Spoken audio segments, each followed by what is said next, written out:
До Дня Великой Победы осталось 5 дней. В этом году мы отметим 9 мая с особым размахом. В столице Коми состоится парад Победы, а по улицам городов и районов пройдет шествие бессмертного полка. В республике осталось всего 50 участников войны. Тружеников тыла около 1700. Сейчас важно обеспечить достойный уровень жизни нашим героям. Для этого организован благотворительный марафон «Мы наследники Великой Победы». Уже собрано более 600 тысяч рублей. Деньги пойдут на ремонт жилья, покупку бытовой техники, приобретение дров и оздоровление ветеранов.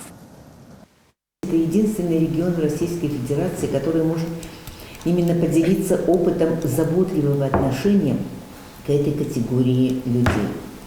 Вот за 3 последних года, очень тяжелых, мы получили от главы или от бюджета республики, от правительства почти 200 миллионов рублей на ремонт жилья вот этой категории.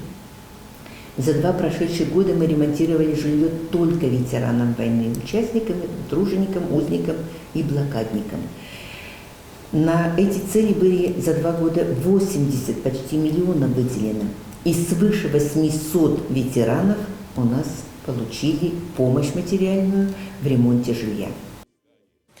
Запланировано и шествие бессмертного полка. Его старт в Сыктывкаре традиционно начнется возле театра оперы и балета. Далее колонна направится через главную площадь республики к Свято-Стефановскому кафедральному собору. В этом году особое внимание уделят мерам безопасности. Войти в колонну можно будет только через специальные рамки.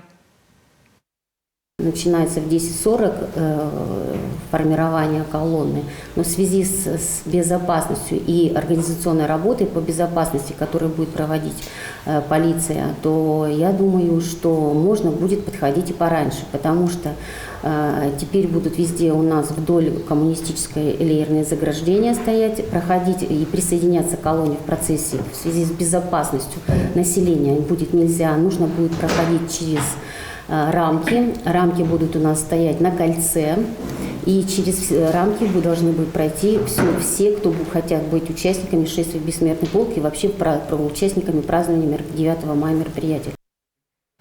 Распечатать штендер с портретом и информацией о своем герое можно бесплатно в МФЦ или отделениях Почты России. В этом году в колонне полка понесут не только портреты ветеранов Великой Отечественной войны, но и погибших в ходе спецоперации на Украине. Почетную роль выполнят юноармейцы.